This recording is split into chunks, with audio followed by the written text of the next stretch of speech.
Hello and welcome to the GB4 Championship here at Donington Park.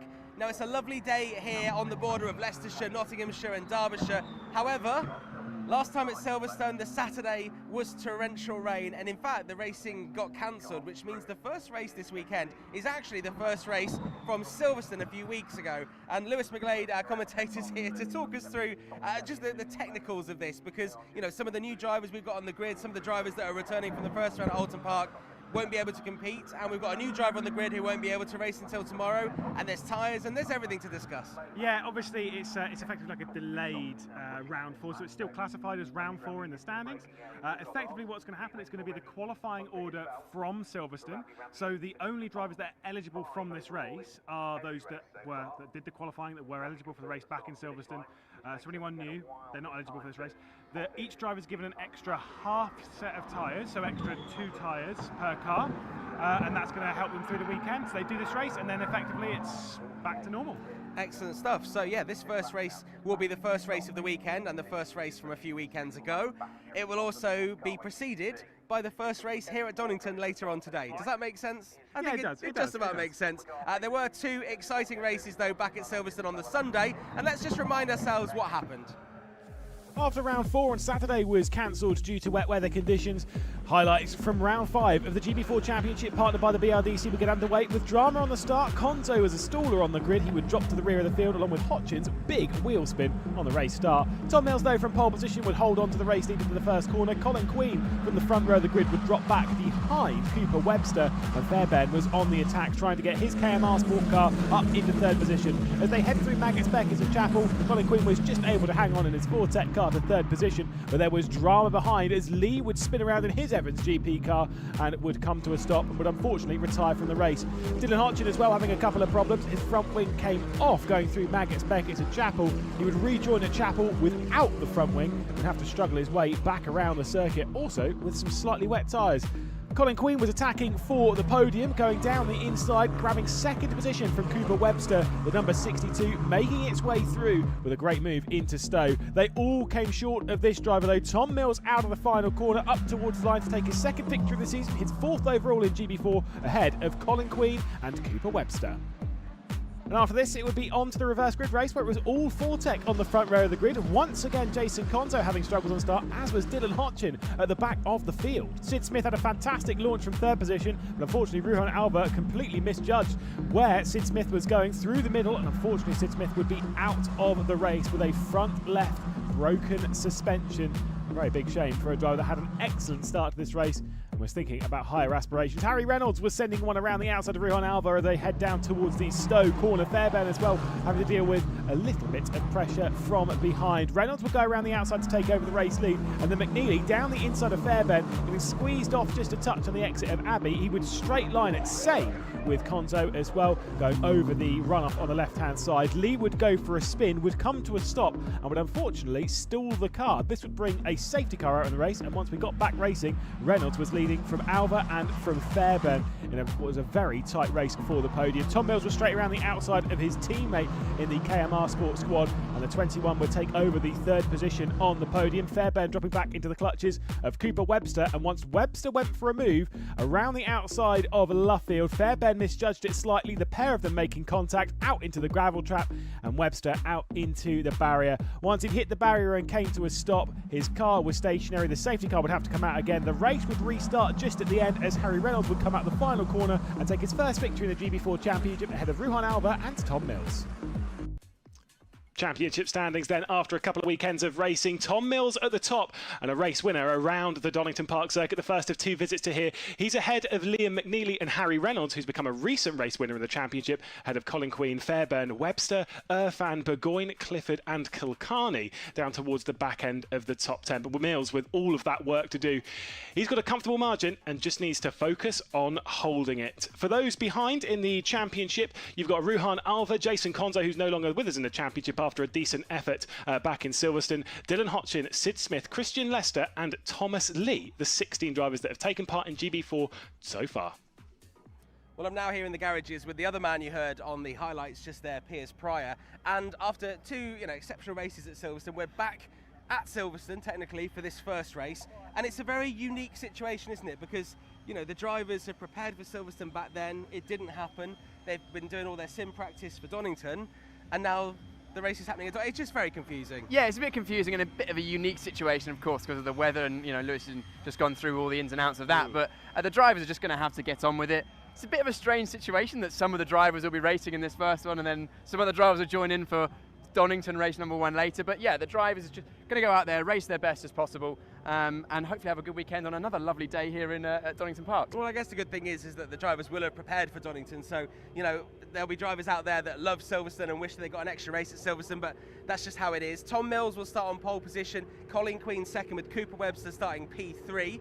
We're just going to try not to get run over by Harry Reynolds' car. Harry Reynolds, of course, winning that final race last time out at Silverstone, qualifying very well for the first race technically at Donington later on, which we'll talk about in a bit. Tell me about this track, though. You know, Donington is an iconic motorsports venue. All of these drivers that come from different countries, they know Silverstone, they know Donington due to its heritage. What kind of track is it from a driver's perspective? It's another fast circuit, a bit like Silverstone in the fact that the minimum speed is pretty high and the average speed is pretty high, but it's got some very unique characteristics, a lot more undulation than we saw at Silverstone. We've also got the last sector, which has got the 2 hairpins, so definitely some opportunities for overtaking. Silverstone, of course, provided some great racing. I'm looking forward to more of the same this weekend. Excellent stuff. Well, that's what Piers has to say about it, but let's look at the specifics of the racetrack here at Donington Park. Well, to Leicestershire and just about at the Derbyshire border as we head to the 2.5-mile circuit of Donington Park. It was opened back in 1931 and is one of the oldest circuits in Europe. It is the oldest circuit in the United Kingdom still in use. An absolutely fantastic venue, full of history and full of challenging corners. Big overtaking opportunities in the likes of Redgate, McLean's, Coppice, the Foggy ES, Goddard's, etc. And of course, for the brave, down into the old hairpin.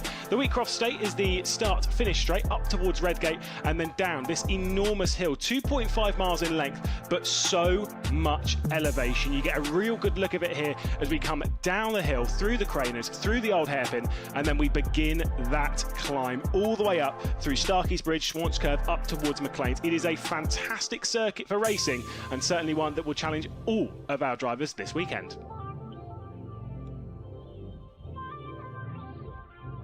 We're down here at the KMR Sport Awning and we're here with pole sitter Tom Mills. Strong qualifying, but it's not all been plain sailing this weekend. Tell us about some of the struggles you've had. Yeah, so in the last session yesterday we had a crack in the bell housing and a crack in the block of the engine, so we had a big oil leak and that had to come in. So overnight the boys had to change the engine and the bell housing to an engine we don't know how great it is, but in that session it seemed to be alright. The guys did a mega job and big thanks to them for working late last night. And yeah, the car was back on rails, so yeah, I can't thank them enough. Big effort from the team, of course. Just put into context how much work goes in behind the scenes when something like that happens unexpectedly. Yeah, it's just, like you said, it was so unexpected. It had been running all fine, and then right on the last session, it went wrong. So it wasn't ideal. Normally, when you change an engine, you have an install check. But obviously, we were going straight into quali, so we couldn't do that. But yeah, we left the track at 11 last night, so it wasn't too bad, but it was still pretty late.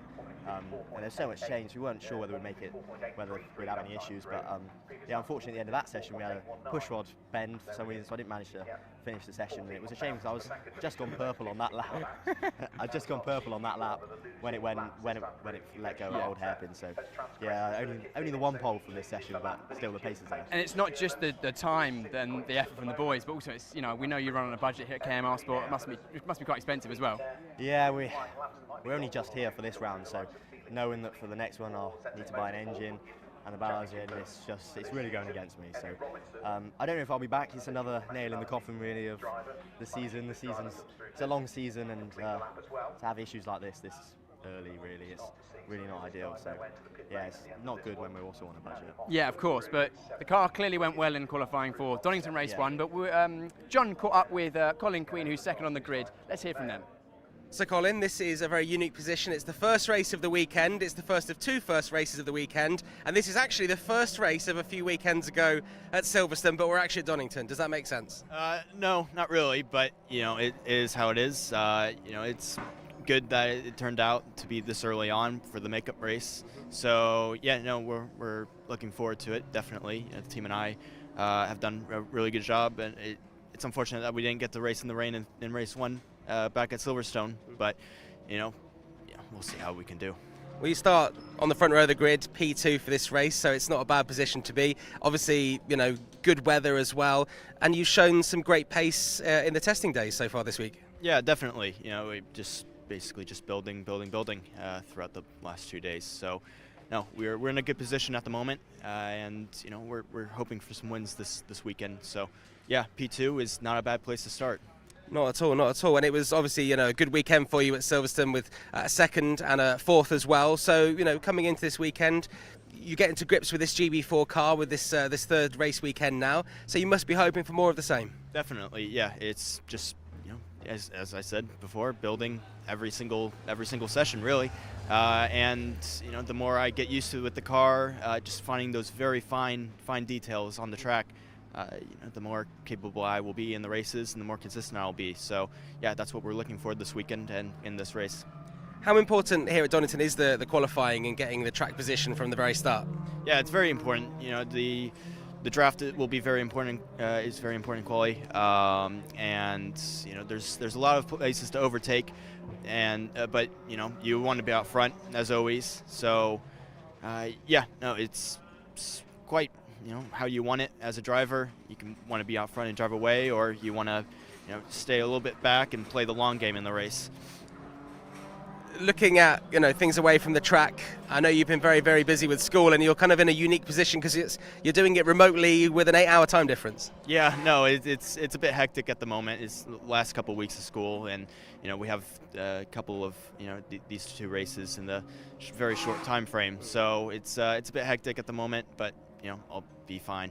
Do you think that later in the season, once that kind of schoolwork is out of the way, you've got more time to focus on, you know, your racing, and you haven't got that distraction, that actually that'll be a huge help to you? Because, you know, as much as we see the sort of physical nature of driving these cars, also the mental side of things is huge. And obviously, you know, being a young guy, you've got to sort of learn how to balance all these things. You know, you've got to learn how to do life, basically. Yeah, no, this is the most hectic year so far. You know, having to balance training and on track work as well as school is difficult, but you know, I think I've managed it quite well. So as soon as I get that out of the way, it's all upwards from there. Mm-hmm. Okay, well, you're starting second on the grid for this first race this weekend, which is the last overlapping race, the first race from Silverstone last time out, and we'll hope that you get a good qualifying in for when we start doing racing at Donington, even though all the races here are at Donington. Still makes no sense, does it? No, it's all right. Best of luck. Thank you.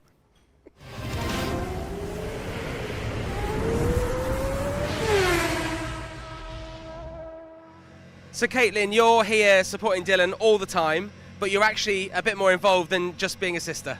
Yeah, that's correct. So I'm team coordinator of the team. So my job's to get everyone in the right place, right time, and make sure everyone's happy. So we have our bunch of like apprentices that are with us. So people from JCB college, there's people from universities that come and help us. So I'm in charge of them as well, to make sure they're all happy and safe and smiling, and yeah, great. It's a very important role, and you've got to be very organised. We heard you know, the unique way that your team is run from your dad at the first round at Alton Park, but you also deal with some of the more marketable side of things. You do the social media, and you're studying, and I believe you finished soon, marketing at university. Yeah, so I'm doing creative advertising, so it's based on every advertising you see around here. So anything to do with social media, banners, everything you can imagine. So my role is to do social media with this as well, which is hard with uni, but I finish on Monday, so we're all ready to get on it and get ready. Excellent. I mean, it's going to be a bit of a celebration at the end of the weekend. I think we've seen, you know, progress from Dylan, certainly from Alton Park going through Silverstone and now here at Donington. It must be a kind of nice moment for you as a very family-based team to watch progress, you know? Yeah, so that's what we're here for this year. We're here for the, you know, the progress, the team to bond together as well, which is really important to make things work. We have had a few slip-ups, but it hasn't stopped us doing well. And, you know, the thing is, we need to make sure that we're making the progress, else we're never going to get anywhere. We're never going to collect the data we need. We've got nothing, so we need the data, which is why we're here today testing, and, you know, over the weekend it'll be great. Now, we've got a number of other teams that have got family members all working together. What's the dynamic with the family? Because you can spend a bit too much time around your family. Is that something you've had to deal with? Yeah, so that was a bit last time, like we had a bit of not tension, but everyone got a bit heated. but it's all about being family. You know, we have to prep the car together, we have to be at a race meeting together, we live together. But we have got some family from Australia here joining us this weekend.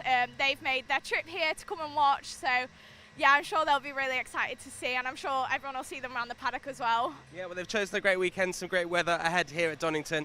We'll let you get on. Best of luck this weekend as we see Dylan continuing to make strides as you get that data, and enjoy your celebrations on Monday when you finally kick uni to the curb. Thank you so much. Let's ride around the Donington Park Grand Prix circuit on board the Fortec car of Colin Queen. A downhill run to turn 1 of Redgate.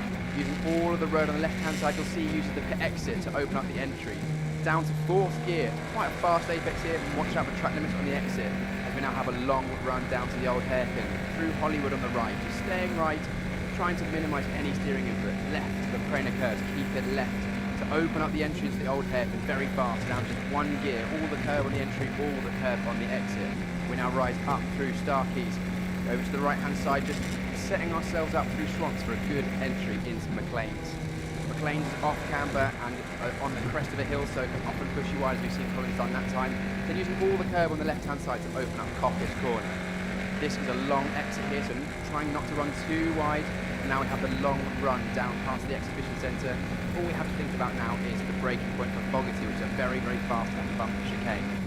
Braking down 2 gears, 4th gear, 1 apex, 2 apexes, 140 kilometres an hour through there, and then just 2 more sharp corners to go. The first is the Melbourne hairpin. Braking downhill very late, down to 2nd gear, late apex, for a good run out of the corner, trying to minimise wheel spin. Car looks planted through there, Fortec doing a good job on the setup. And the final corner, Goddard's again off camber, blind on entry, trying to hook the curb on the inside if you can, slightly missing it this time out, and then a good exit out of the last corner to finish our lap of the Donington Park Grand Prix circuit.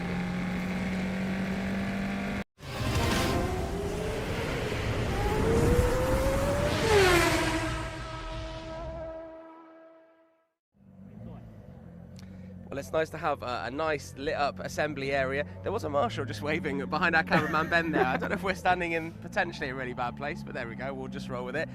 Yeah, obviously we talked earlier in the show about Silverstone and that first day and how it was washed out, and this is the first race from Silverstone, so it's nice to see that we have this glorious sunshine here at Donington. Something I wanted to ask you earlier, Piers, that I forgot to, is the weather here. I mean, you know, when does the sort of heat make a real difference to, you know, these types of cars? Because it's like, let's look to a live. It's 19 degrees-ish, which means lovely. What's the track temperature going to be like, do you reckon? Oh, I don't know. I imagine somewhere in the sort of the high 20s, maybe low 30s, because the sun's been out all morning. But track temperature is more sensitive for these cars, I think, than air temperature in general UK temperatures. We don't tend to go above 30, huge amount. No. Everyone at home knows that. But yeah, the higher the track temp goes, just the easier it is to get the tyres in. I mean, we were watching qualifying earlier on just from up there, and everyone sets their fastest lap pretty much on the last lap, because in these GB4 cars, it takes a long time to get the heat into tyres completely, get the tyres group, you know, sort of properly in and feeling like they've got as much grip as they can possibly have. So yeah, it'll help the drivers feel a bit more comfortable right from the outset.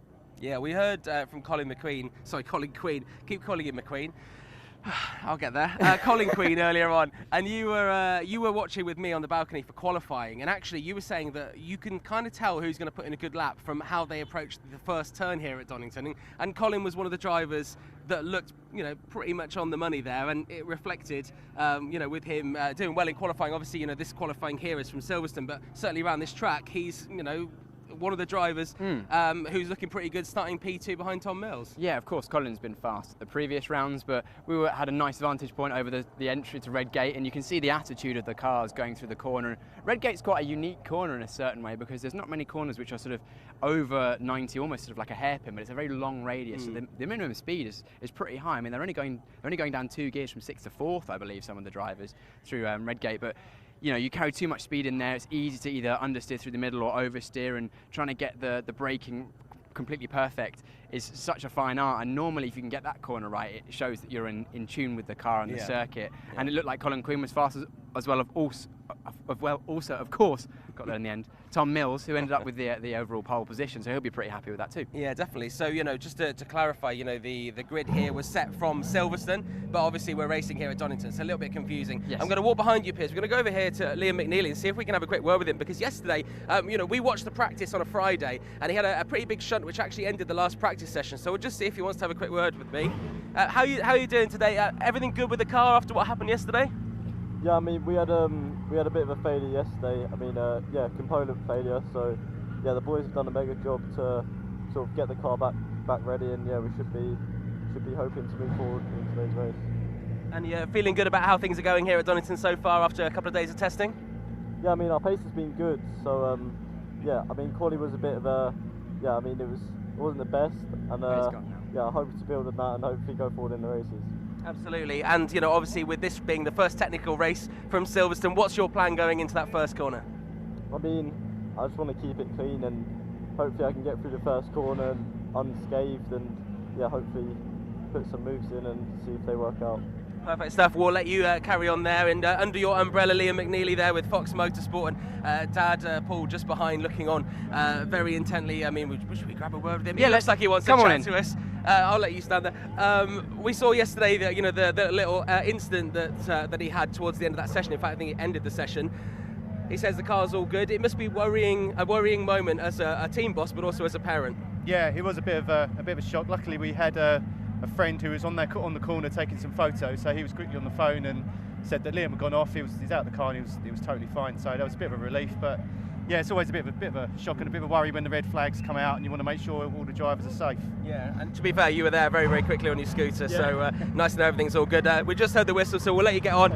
Paul McNeely there from Fox Motorsport, Liam's dad, and also the team principal. And I have to say, he did get there incredibly quickly, because it is quite a little way around to where he had that little accident, but it's all good now.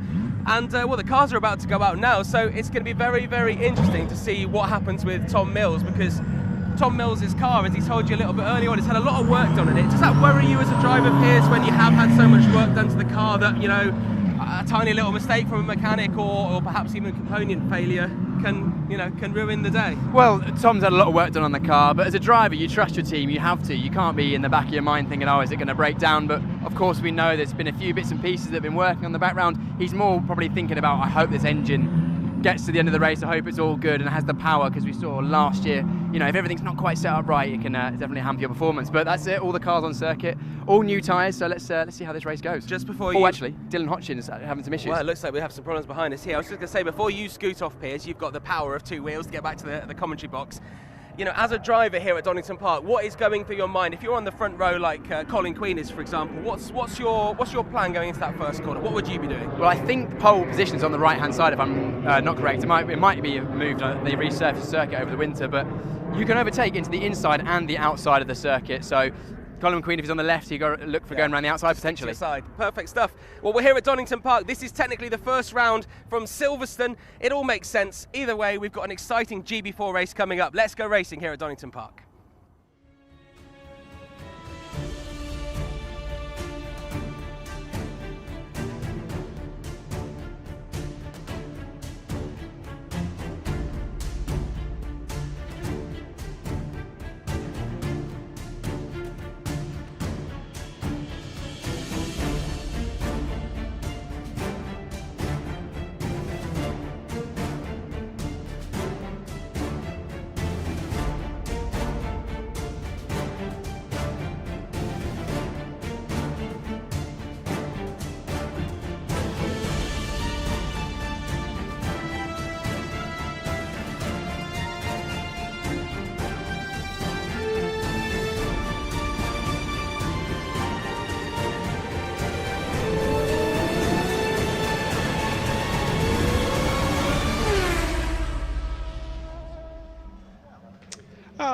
Isn't that a bit more like it? The weather is absolutely perfect here in Leicestershire, just on the Leicestershire-Derbyshire border, as round 4 of the GB4 Championship, partnered by the BRDC, is rolling into action. And yes, I did say round 4. I know you've heard John Jackson and Piers Pryor talking about this a little bit. This is effectively the first race from Silverstone that was never run courtesy of bad weather, replaying for you here at Donington Park. The order is what they qualified back in Silverstone, and it was where Tom Mills took pole position ahead of Colin Queen. On the second row of the grid, it was Cooper Webster taking yet another third place in the qualifying session, with Jeremy Fairbairn, one of the drivers competing for the victory back in Alton Park, starting from 4th. Liam McNeely, second of the championship, starts from 5th position alongside Harry Reynolds, a race winner back in Silverstone a few weeks ago, starting from 6th place. In 7th, it's Jack Clifford. Sid Smith, who had frustrations on the race start back in Silverstone after contact between himself and a couple of the Fortec cars sent him out of the race. He'll start this one from 8th. In 9th place on the grid, it'll be Kulkarni along with Ruhan Alva, starting from that 10th position. Of course, they reversed back onto the front row of the grid in that reverse grid race back in Silverstone. Harry Burgoyne Jr. will start from 11th position with Dylan Hotchin in 12th. And on the final row of the grid, it'll be Thomas Lee for Evans Grand Prix. Now, of course, whilst they've done all their preparations and qualifying and such back in Silverstone, and this is where the order is from, we are not racing at Silverstone. We are racing at Donington Park. They've already done their practice. They've already done their qualifyings for the races that will follow up, and it is going to be a long weekend for these drivers. 4 races, 2 here on Saturday, 2 on Sunday, and there is Dylan Hotchin's car. We saw them struggle to get this car going away. I am now joined in the commentary booth by Piers Pryor. Do we have an update as to what has happened to that car? No, I didn't find out what happened to that car before I left, and maybe we'll find out after the race, but it's disappointing because we know that's a family-run team. They work very hard to get the car on the grid, to get the budget together, and it's hopefully they can get out in this race, even if it is from the pit lane. Certainly so. Well, we can see them all getting some heat into their tyres. I'm going to very briefly touch onto the tyres topic because it is an interesting one for this weekend, being a slight change from how we've previously run it. Normally, the way tyres work in GB4 is that they'll get 6 tyre sets, or 6 tyres, or a set and a half of tyres through the weekend. Now, with the addition of the extra race, each driver that is taking part in this race, and then only the entrants from Silverstone can take part in this race, and they get an extra half set. So they get an extra 2 tyres, taking their allotment up to 4 complete sets of 4 complete tyres for each of the 2 sets. It is a little confusing, but you know, they're trying to be as fair as possible. These drivers taking this, they're doing an extra race. They don't want to do the extra race without getting anything extra on tyres, because it looks like Hotchin might be getting back in the car. Yeah, it looks like they've taken the seat out to get her something, and Hotchin's ready and waiting to jump back in. He wants to make sure he gets to the start of this race if at all possible. That's going to be a couple of minutes away at least, with both side pods off and the seat not in. So unfortunately, it doesn't look like Dylan Hotchin's going to make the start of this race, but I can see out the comms box window Tom Mills, our pole sitter, is lining up on the inside of the grid. Second place on the outside is, of course, Colin Queen, and then third place Cooper Webster following closely behind in the Evans GP car. Indeed, including the pole position that he's actually taken for the race later on today. This will be his 4th of 5 pole positions in 2023 rather, of the GB4 Championship, partnered by the BRDC. You can see it's quite toasty on the race circuit as we're getting ready to go racing here in round 4 of the GB4 Championship, partnered by the BRDC, and that race down towards the first corner is underway. Tom Mills making his way through. It's a decent launch from him. Colin Queen getting closed in a little bit by Cooper Webster, whose second phase of the race start was not particularly great. Tom Mills will have the whole shot down into the first corner at Redgate, and as they pass their way through, it's Fairbairn down the inside trying to hang off Harry Reynolds, who's going to go out wide. That's one of the KMR Sport cars, I believe. Is that Jack Clifford potentially going wide into the dropping back to the bottom of the field? I actually thought that Liam McNeely might have had a slight jump start. He's definitely had a good launch, so we'll have to see maybe potentially a replay for that. But Colin Queen keeping the pressure on Tom Mills. He's looking left, looking right.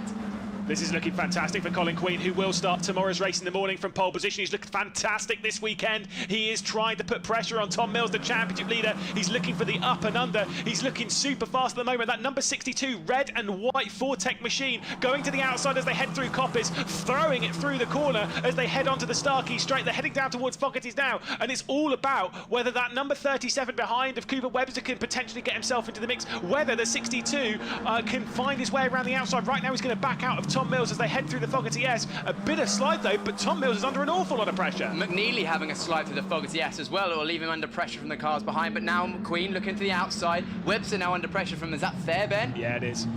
Certainly so. Got Fox Motorsports as well down the inside. That is Liam McNeely and Sid Smith, by the way, making a little bit of progress. The Elite Motorsports car there dropping back quite a few positions. Unfortunately, that one should be Harry Reynolds, who's now trying to work his way back past and defend from the likes of Kulkarni and Alva. He's sending it down the inside of Sid Smith as he certainly goes in there. That's the number 17 on the inside of Harry Reynolds. You've got the 99 on the outside, that very bright green highlighted Fox Motorsports car of Sid Smith. He'll have the inside line for Redgate though, and is going to have to defend from the Elite Motorsports car behind. Yes, Harry Reynolds having a look for a dummy up the inside into Redgate, but Sid Smith being very aware, covering it off. And Reynolds, you saw him go up the inside of Goddard's at the last corner. It's actually quite a hard place to get a move done, because if you hold it around the outside, you then have the inside for turn one, and Reynolds not making that place up and is now under pressure from the Fortec car and the white, red and blue of Alva. Yeah, certainly so. An expected 9-lap race, of which we've already completed one of those in the allotted 18 minutes. Actually, it might be 10 laps by the end of the proceedings. So it's going to be fairly tight for some of these drivers. Yeah, they've got to look after their tyres a little bit. They've got to focus on getting these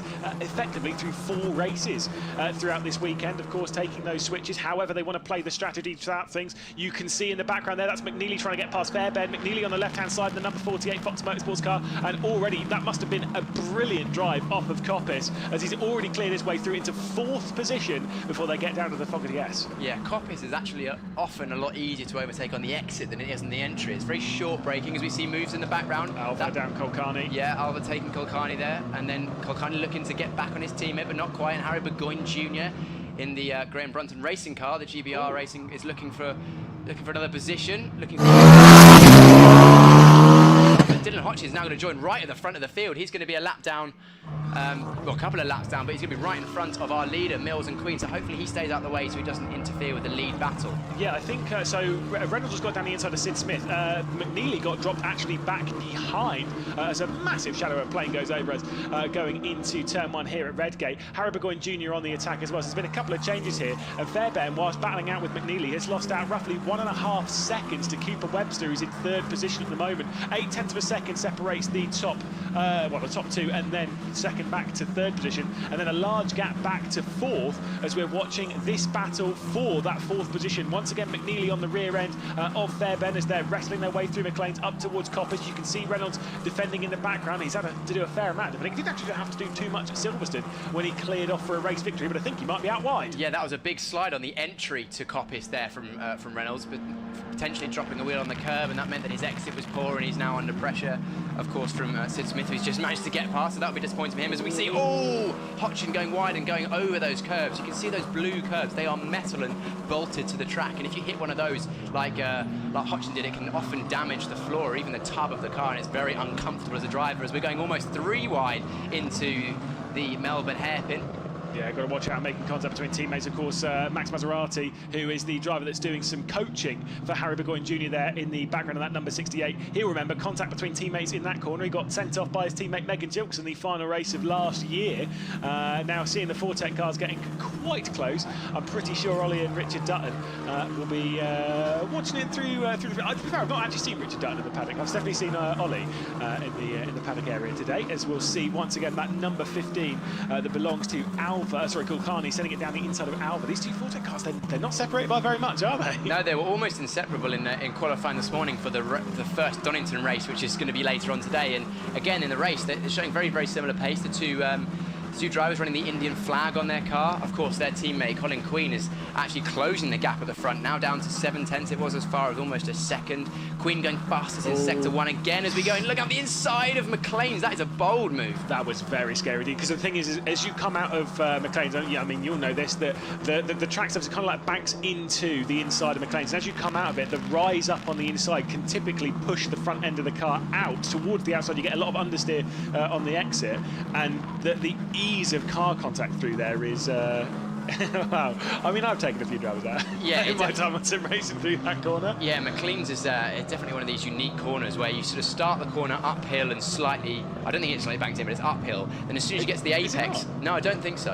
And as soon as you get to the apex, the sort of the crest of the hill stops, or you get to the crest of the hill and then it's almost off camber and falls away at the exit. And it's so easy to run wide there. And that's one thing the drivers will have to consider throughout this race is, of course, the circuit is defined as the white lines or the curves, and you're allowed to go up to or onto the white lines and the curves, but any further and you'll be drawing attention to yourself in terms of the marshals and stewards, and do that too many times you could be getting a penalty. We saw that last time out for the couple of the drives at Silverstone, and again here, not so much tarmac as Silverstone, but you can still, you see in the various areas there's some green painted tarmac, which is of course used to stop ruts forming when the drivers run over the edge of the circuit. So it's of course a safety, but it's not to be used by the drivers or systematically, should we say. Yeah, absolutely. I mean, to be fair, like I say, track limit excursions around here, it's not particularly as through the roof as you do get at somewhere like Silverstone, but up here at McLean's you can run wide a little bit, like you say, out onto that green tar, but you can kind of get a little bit on the exit of T1. Again, the old hairpin being the big one cutting the inside. Yeah, for the Foggy, yes, you can kind of do it, but again, those serrated curves will probably send you to the moon.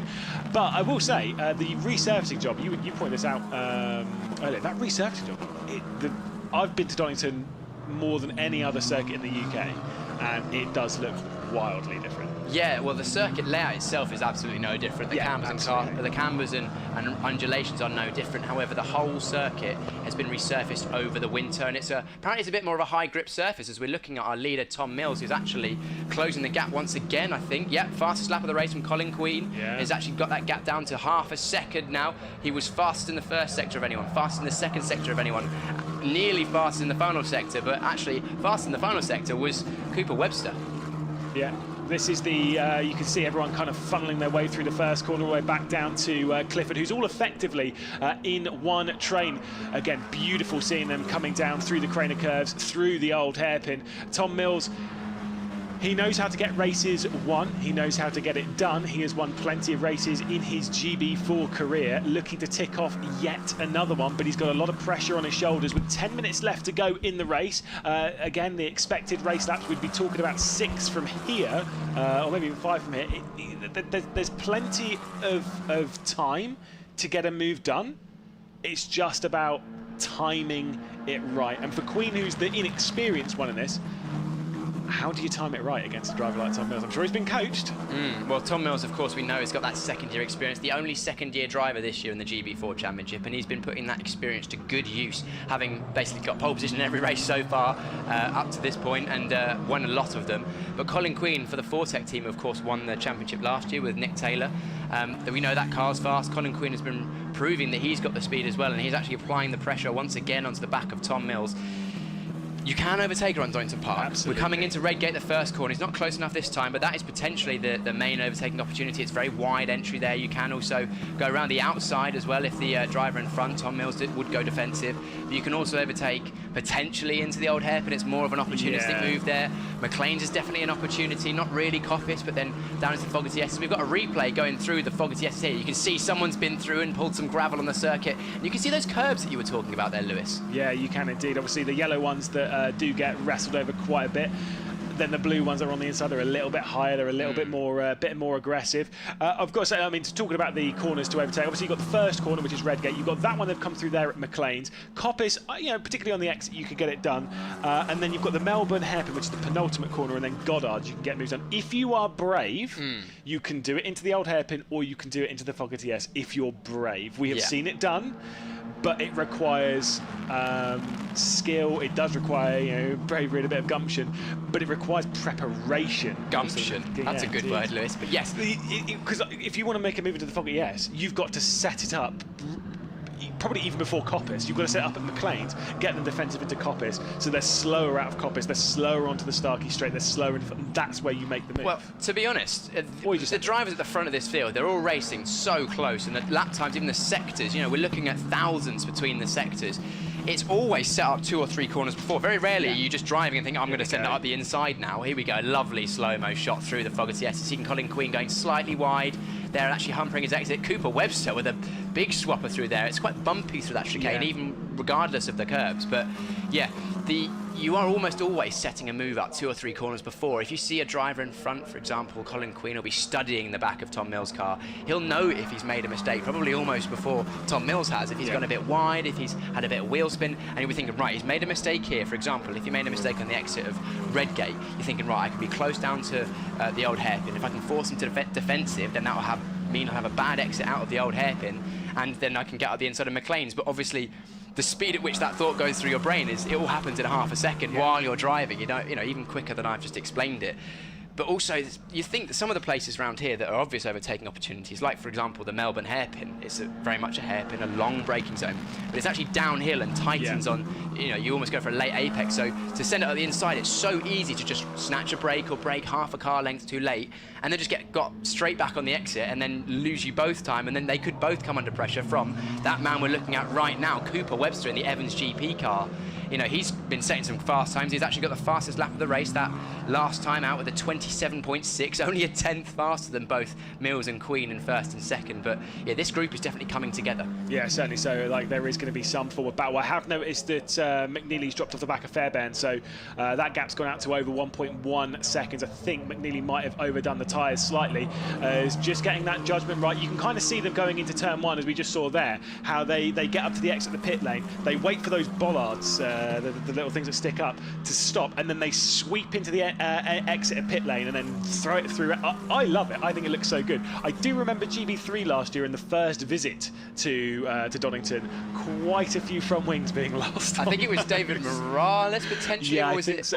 It was on the Alden VRD cars. Anyway, that was besides the point, but those bollards, of course, are there to stop people nicking too much into the pit exit, because if you go over there too early, then someone coming out of the pits might get an innocent swipe.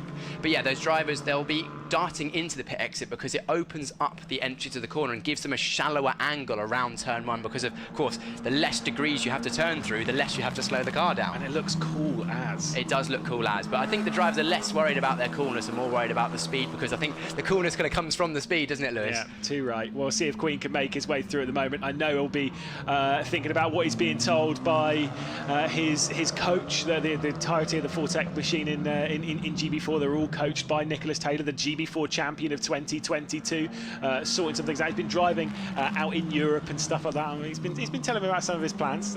We'll keep our fingers crossed for Nick Taylor. He's a fantastic young talent, and he's now pushing that onto to other drivers as well, and showing how quick Colin Queen can be. Looking like there was a bit of pressure on Tom Mills' shoulders there going into the hairpin at the Melbourne Loop, because he was slipping and sliding on the brakes just a touch, maybe overcooking the rear tyres ever so slightly.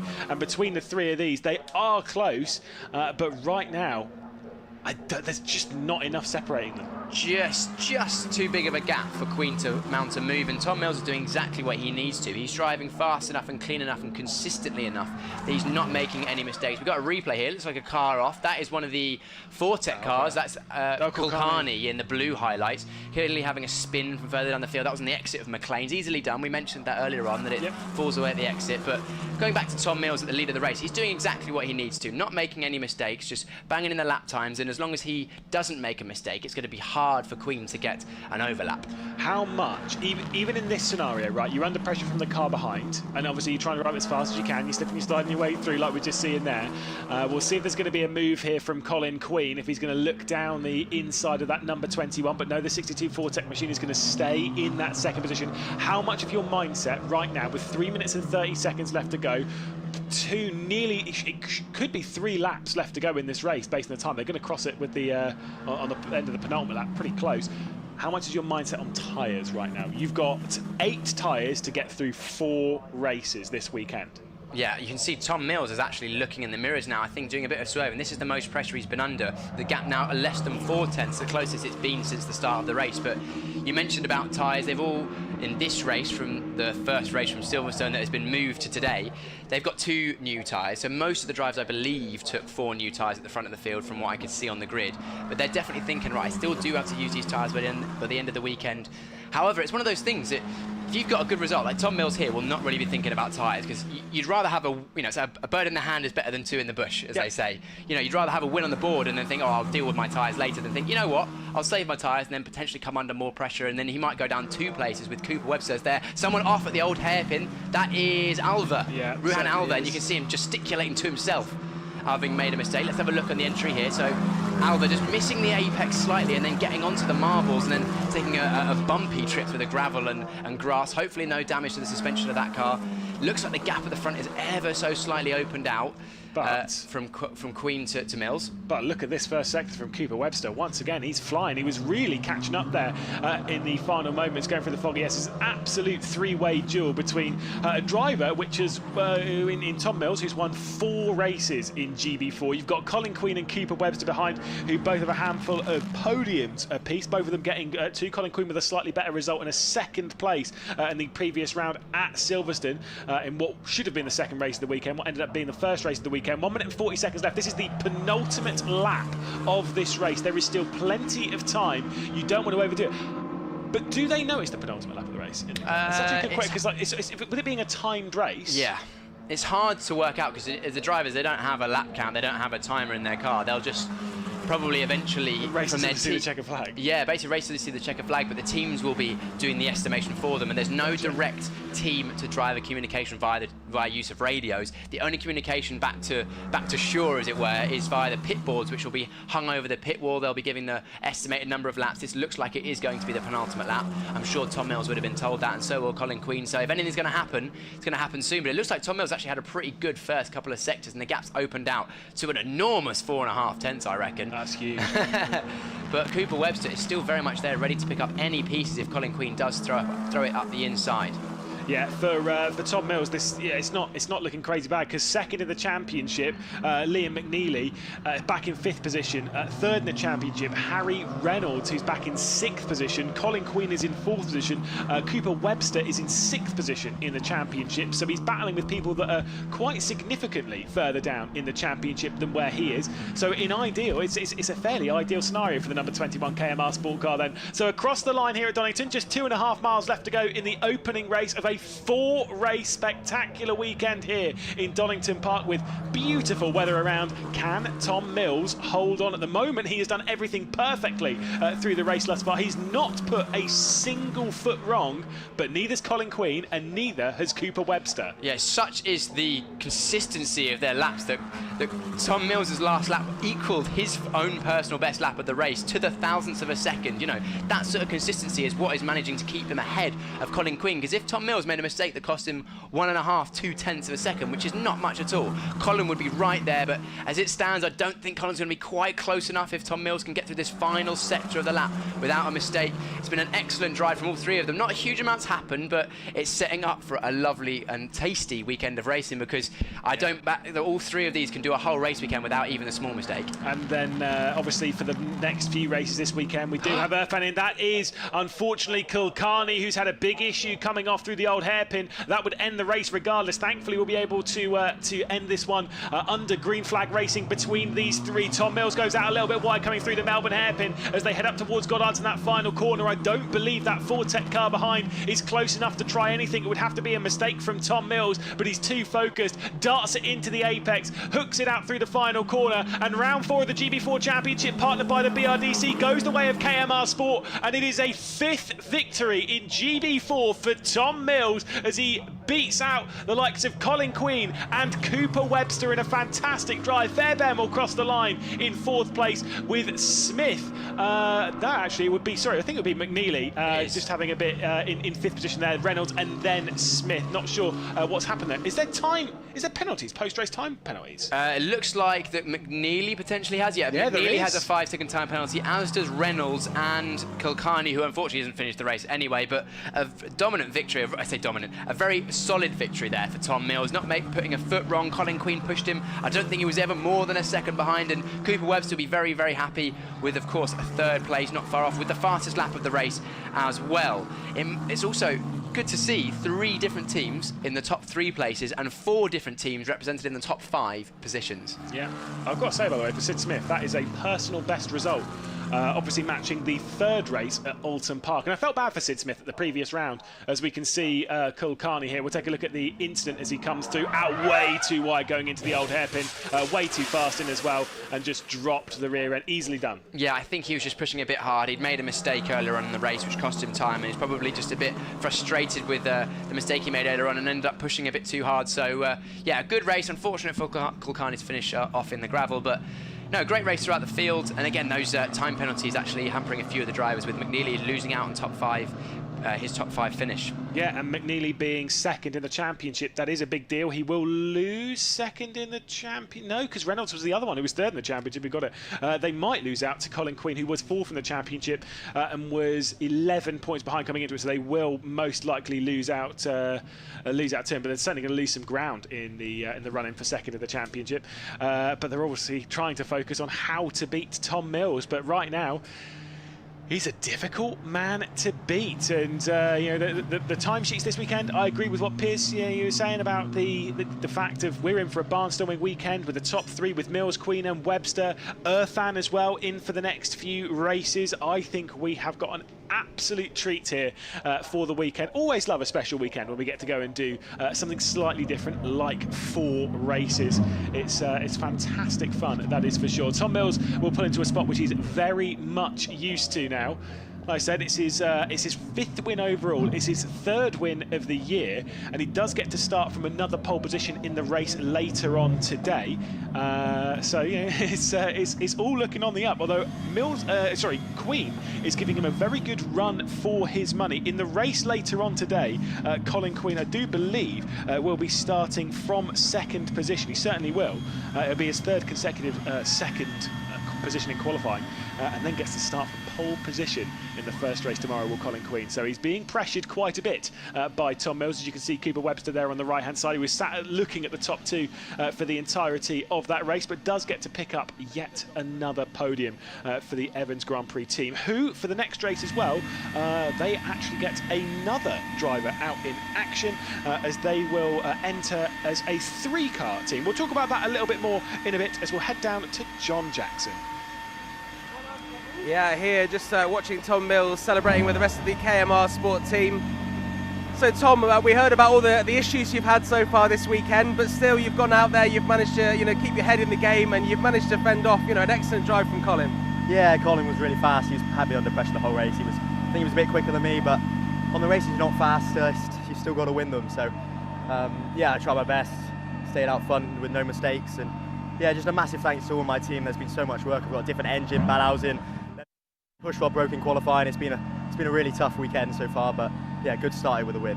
And also it's your 3rd win of the season so far, in a season where you were only really going to do maybe the first round. We're already here, and technically this is the 2nd round, if that makes sense, but we are here at the 3rd round. And championship leader, you can't really want more. No, it's been a dream start to the season, really. Yeah, winning 3 races. Hoping to repeat it again this afternoon from pole again, but yeah, it's hard. I got 2 fast chargers right on my heels. Well, the grid's exactly the same, so it's going to be a bit of a rerun. But Tom Mills with KMR Sport, congratulations. We'll let Tom go and celebrate with the rest of his team. We'll go and see Colin Queen. Colin, we heard from you earlier in the show about enjoying driving around this track at Donington, and that was certainly an epic drive. And I mean, Tom just kept you behind him. Yeah, no, Tom didn't make one mistake that race. It was good on him. He deserved that. But yeah, no, we definitely have really good pace. I think we're the strongest out there. Just couldn't make anything work. It's good defending from him as getting the aero wash, but yeah. Just said to Tom there that the grid for the technically the first race at Donington this weekend, coming up later on today, exactly the same as this final 3 here. Do you think that you'll do something slightly differently to maybe get past Tom this time? Yeah, definitely. We definitely have a shot at winning this next race.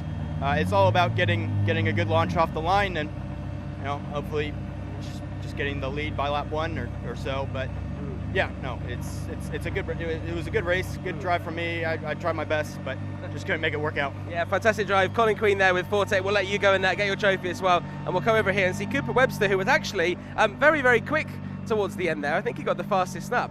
I think you maybe got the fastest snap there. While these two were battling it out at the front, actually you were making up some ground there, and maybe a few more laps you'd have been involved in the battle for the race win. Yeah, fast lap's good. I probably would have had an even faster lap if I used the track limits like they were. So I think I probably won that race if the officials do the right thing and penalise the track limits for those two, because they went off many more times than I did. But yeah, I think I drove a good race, stayed within track limits and did it yeah, properly. Is that something that you want Evans GP to maybe talk to the marshals about? Yeah, absolutely. You know, we've spoken in driver's briefing that, you know, track limits, you get this many chances and that's it. So I followed that. And if they don't penalise the front two, I think that's unfair. Yeah, well look, it's a great drive anyway, and this is the final three here is the first three for the next race. So I'm guessing that you'll be looking to get a great start and keep up the good work this weekend. Yeah, exactly right. You know, we were close, just a little bit more. It is hard to follow. But yeah, still 2 more races to have some more fun. Excellent stuff. We'll let you go and get your trophy. Cooper Webster there with Evans GP. And, you know, I mean, we've seen there 3 drivers putting in an exceptional performance. As Colin just said there, Tom Mills didn't put a step wrong, and Colin Queen behind him didn't either. So the next race is going to be really, really exciting to see what happens between, in particular, these 3 drivers here, because Cooper Webster really had the pace there with the fastest lap in that race.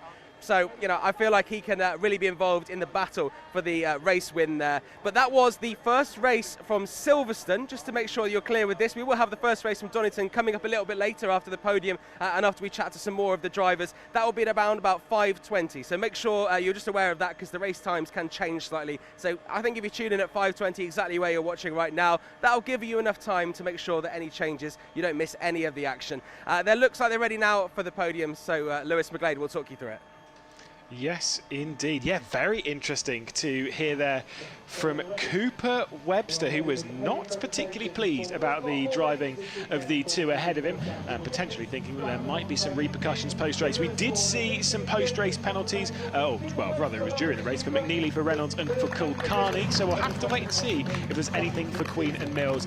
Well, behind them was Cooper Webster, who takes his 3rd podium, his third place finish of 2023 as well. Colin Queen gave Tom Mills a good run for his money all the way through the race, but unfortunately comes up 1 position short with another 2nd place position matching his personal best results in GB4. And as much as he'll start from 2nd today, the next race he'll start from will be from pole off lap first thing tomorrow morning. Up onto the top step of the podium for the 3rd time this season, for the 5th time in his GB4 career, it is Tom Mills taking yet another victory and pulling away in the championship once again, whilst his championship rivals, Liam McNeely, Harry Reynolds, they had an average day, let's put it that way, dropping down the order with penalties. They were 2nd and 3rd in the championship. Colin Queen might be working his way up. Cooper Webster might be working his way up and somewhere into the mix after a retirement in the 3rd race at Silverstone. Tom Mills being dragged off to one side by Mark Werrell, ready for an interview. And like I say, curious to see what's going to happen post-race, whether there are going to be, whether there is going to be any penalties and such. We'll have to wait and see. Either way, we're going to go to highlights of round 4.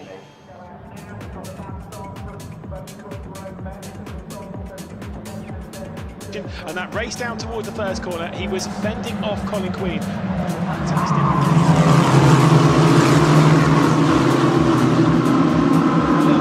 Race start. Out wide, Jack Clifford went running back onto the race circuit behind the likes of Thomas Lee. The race down towards the old hairpin for the first time saw Tom Mills taking the defensive line from Colin Queen. He was applying a lot of pressure early doors, and then they were running up towards the likes of McLean's and Coppers. Queen was all over the rear end. At the end of the first lap, though, there was drama in the background. Harry Reynolds and Sid Smith making a battle for what was 5th position, 6th position on the road, and the race towards Redgate saw them once again going side by side. Fairbairn would drop back behind Liam McNeely and get a penalty post-race for track limit excursions, making his way through, going up into the Foggetiers. And then this, unfortunately, for the likes of Albert, running out wide. Kulkarni would also have some problems through this portion of the circuit late on, as Tom Mills was defending hard to keep the number 62 Fortec machine of Colin Queen behind. Cooper Webster was sat off the rear end thinking about where he could make his opportunity into the mix in his Evans Grand Prix car, but was unable to find anything through. A big snap going through for Kulkarni going into the old hairpin on the final lap of the race, and into that final corner Tom Mills would head his way through and take his 3rd victory of the season for the KMR Sport team, the championship leader ahead of Colin Queen and Cooper Webster.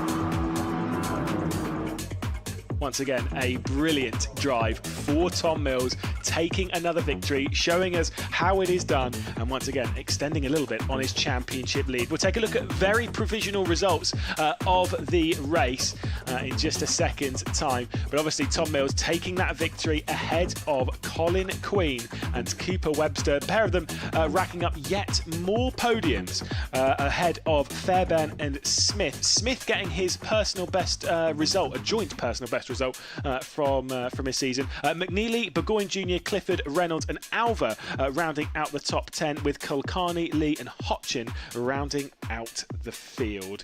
Again, a dramatic start to the day for some of these drivers. We do have another race today, obviously counter to how we normally run things with GB4, but we'll have a race coming up at its scheduled time is 5:45 later on today. But we'll have to head down to Piers, who I believe has Sid Smith.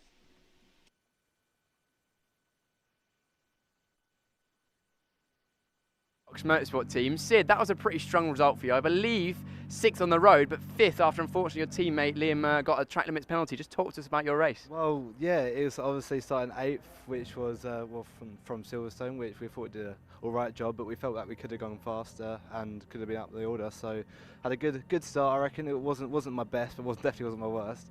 And it was having a good fight with, I believe, Reynolds and McNeely on the first opening laps, and that was good fun. Be out there having a good battle, and unfortunately backed off from them a bit, but that didn't stop from Kulkarni being right behind me and having a good battle with him. I believe, unfortunately, he went off old hairpin, well, didn't mind too much because it was a lot of pressure behind. He was doing well, but yeah, I'm super happy with that. It's I think it's my best result from, well, not a reverse grid, so I can't complain at all, and I'm happy with that result. Yeah. You mentioned at the start there that you feel like you've made a bit of a step forward since Silverstone. Where do you reckon the step forward in pace has come from? Yeah, well, I always think we've had the pace. I just don't think we've had like the right opportunity to properly show it yet, and little things have got in the way that haven't put us where we ideally would want to be. But I feel as though now we're really starting to get into rhythm. I'm starting to get used to the car. Obviously, it's a big jump from Fiesta I did last year and a bit of Janessa. But yeah, I'm just starting to get into the rhythm of things really, and I'm really enjoying it. And the results are starting to show now, so I'm a bit happier about it all. 3 more races at Donington this weekend now, so looking forward to the weekend ahead. Well, yeah, I can't wait. It's I wasn't sure about how close it'd be to actually race around here, but the racing's close is good fun, and actually can't bring on the last 3 now, because I think we stand a good chance, and I'm excited. I'm looking forward to it. See what we can do. Podium? Yeah, that's the aims. Brilliant. Thanks very much, Sid. We'll grab Ruhan Alva for the Forte Motorsport team. Ruhan, it looked like you had a pretty. As we see a jet going overhead, I'll just wait for them to pass so you can hear it properly. It was a pretty good fun race. There was a lot of jostling, especially at the start of the race. Just talk to us about from the driver's seat how it was for you. Yeah, I mean, it was a really fun race. I messed it up at the end, but till then it was a good fight. We had good pace, we were strong, made a few good moves, and I was catching up to Smith, and I know that we had definitely had the pace to pass him and maybe catch Harry in front. But I was just not able to put it together and kept losing there, I kept making mistakes, and then I made a big mistake and ended up in the gravel, which cost me quite a bit. But I think we have good pace for later on this weekend. Yes, of course. We just mentioned with Sid, we've still got 3 more races this weekend. Of course, this one was carried over from Silverstone. Would you have rather this race at Silverstone, or would you rather it here? It's a tough question. Probably, it's a fun track, but Silverstone's easier to pass, so probably that, because we had a bad quali over there. And we've seen, of course, your teammate Colin had a very good, strong result right on the back of Tom Mills for 2nd place. It looked like you're coming together, and you 3 are working well as a team to increase your pace, all 3 of you. Yeah, I mean, it's a really good relationship between all the drivers of the team. We're all really close, we get along well, and we help each other out whenever we can. Brilliant. Well, great to chat to you. Thanks very much, Ruhan. We'll grab Harry Burgoyne Jr. Harry, of course, we saw you started somewhere sort of towards the back of the grid because your qualifying at Silverstone wasn't potentially the strongest, but it looks like you've had some good pace this weekend. Where do you reckon the step forward has come from? I think just more time in the car, that's all we kind of need, and just good qualifying, that would help us even more. But it's been an alright weekend so far. You said it's coming from time in the car. We know you've got a really strong and successful karting career. Have you managed to get in the car between Silverstone a few weeks ago and today? No. So it's literally just time on track, time racing. And what do you feel like you're more comfortable in that's allowed you to sort of unlock some of this pace? I don't know really. I think it's me just trusting the car, trusting myself, and just everything.